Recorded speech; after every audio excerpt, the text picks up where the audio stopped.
Et bonjour à tous, on se retrouve aujourd'hui pour la présentation de DeployBot, qui est une solution donc de déploiement automatisé très pratique et que je vais vous présenter aujourd'hui.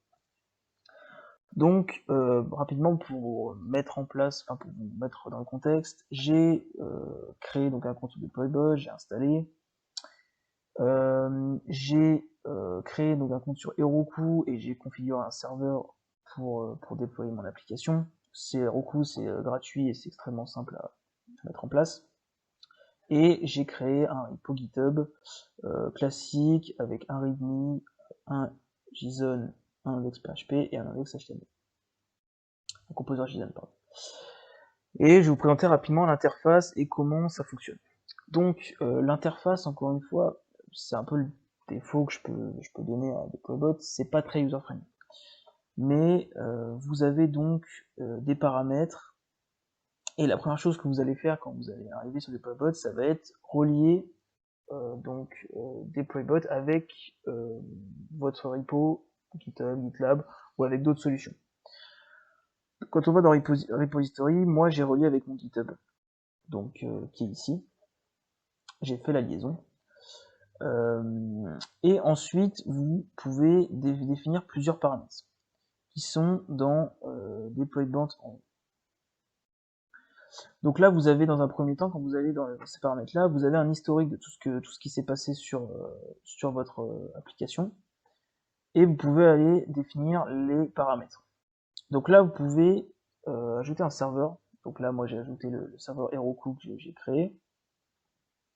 Vous pouvez définir donc les paramètres, la couleur, est-ce que le déploiement est automatique ou manuel, et vous pouvez aussi ajouter des triggers, notamment des triggers de notification. Et donc sur quelle branche vous voulez vous baser. Donc ça, c'est vraiment un des points forts de DeployBot, c'est l'intégration avec Slack. Donc c'est extrêmement simple à faire, vous avez juste à connecter votre Slack. Donc moi là j'ai connecté un espace de travail que j'ai appelé test déploiement, et je l'ai connecté avec DeployBot. Et ensuite, donc dans les paramètres comme je vous ai montré juste avant, j'ai précisé qu'il fallait notifier Slack avec ce channel quand je faisais un déploiement. Voilà. Et donc ça c'est un gros point fort. Donc on va faire un petit test rapidement donc, pour vous montrer un petit peu à quoi ressemble le dashboard de DeployBot. Donc je vais faire une modification dans mon fichier. Je vais faire par exemple déploiement ESGI FIC. Voilà. On ajoute, donc on push sur notre repo, déploiement FIC, push. Voilà. Et donc normalement, quand on revient sur notre dashboard.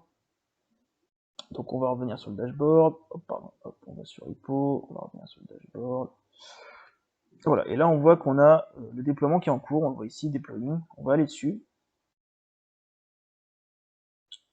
Voilà, donc là on est dans plein déploiement, donc ça se voit, vous avez les logs ici, où vous voyez un petit peu comment ça se passe, et là, donc, voilà, donc là vous avez en fait l'historique des logs, et là vous avez, enfin j'ai reçu une notification Slack, qui m'indique que le déploiement s'est bien déroulé, sur la branche main, statut success et committer Martin.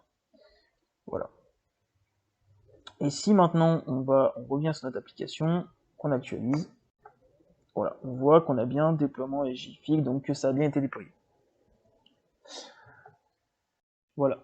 Et donc maintenant je vais vous parler un petit peu d'un point fort de DeployBot, un autre point fort à part Slack, et en dehors du fait que c'est compatible avec beaucoup d'applications, c'est les rollbacks. En fait, DeployBot conserve très longtemps les rollbacks, et en un simple clic, en 2 clics, vous pouvez redéployer sur une ancienne version. Par exemple, imaginons on veut, voilà, on a fait une erreur, on a fait un mauvais déploiement, on a envie de revenir sur celui-là. On n'a plus qu'à cliquer ici, là où on peut mettre évidemment une note. On peut regarder un petit peu qu'est-ce qui s'est passé, qu'est-ce qui a été modifié, etc. Et là, on va faire rollback to another commit. Et là, on va redéployer donc notre application au commit précédent. Et c'est extrêmement simple, c'est très pratique, et ça, c'est très utile dans beaucoup de situations. Donc voilà, là, on a encore une fois, on voit qu'on est en plein déploiement. Et donc ça, voilà, encore une fois, c'est un des gros points forts. Et donc là, on reçoit une notif donc de Slack qui nous dit, voilà, rolling back, commit, la branche, committer et le statut. Voilà.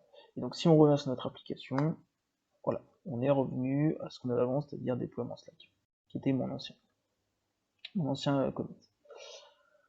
Donc voilà, c'est un petit peu près tout pour Deploybot. Donc comme je vous ai dit, pour résumer un petit peu les points forts, c'est c'est très simple à configurer, c'est très rapide. J'ai mis littéralement 30 minutes à tout configurer.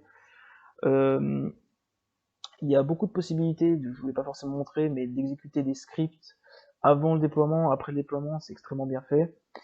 C'est compatible avec beaucoup d'applications, donc ça c'est un gros point fort. La connexion avec Slack que je vous ai montré en direct. Et enfin les rollbacks. Voilà. Et donc c'était tout pour cette solution, et je vous remercie d'avoir écouté, et on se retrouve pour la prochaine. Allez, salut!